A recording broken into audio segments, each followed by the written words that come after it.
নমস্কার বন্ধুরা, শিবানী কিচেনে আপনাদেরকে স্বাগত। আজকে আমি মুগ ডালের পরোটা বানাবো। চলুন প্রথমে মুগ ডালটাকে ধুয়ে সিদ্ধ করতে দিই।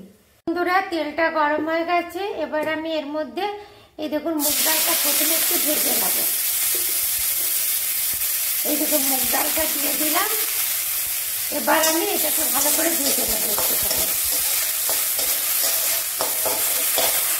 বন্ধুরা, মুগ ডালটা ভাজা হয়ে গেছে। এবার এর মধ্যে আমি জল ঢেলে দেবো। এই দেখুন জল দিয়ে দিচ্ছি।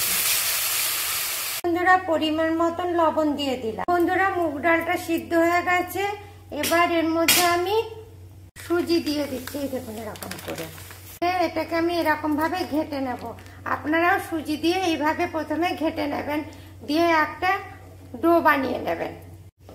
এই দেখুন বন্ধুরা, মুগ ডাল সুজি দিয়ে ডোটা হয়ে গেছে। এইভাবে ঘেঁটে নিয়েছি। এবার আমি নামিয়ে নিয়ে এটা বেলবো। এই দেখুন বন্ধুরা, কি সুন্দর ডোটা হয়েছে। এবার এটাকে আমি প্রথমে মুথে নেব। দেখুন বন্ধুরা, এইভাবে মুথে নিচ্ছি, দিয়ে এটাকে গোল করে নেব, রুটি আকারে বেলে নেব। এই দেখুন একটুখানি ময়দা ছড়িয়ে দিলাম, দিয়ে এই দেখুন এইভাবে রুটি আকারে গোল্লা করে বেলে নেব।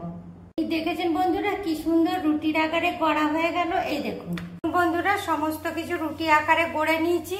এবার তাওয়াটা গরম হয়ে গেছে। এবার এগুলোকে আমি সেঁকে নেব। এই দেখুন,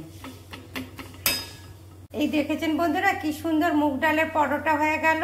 আপনারাও ঠিক এইভাবে মুগ ডালের পরোটা করবেন, দেখবেন দারুণ খেতে লাগছে।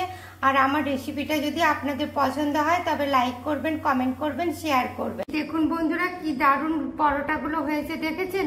আপনারাও ঠিক এইভাবে পরোটা করবেন। মুগ ডালের পরোটা দারুণ খেতে লাগবে এবং এটা পুষ্টিকর। Thank you.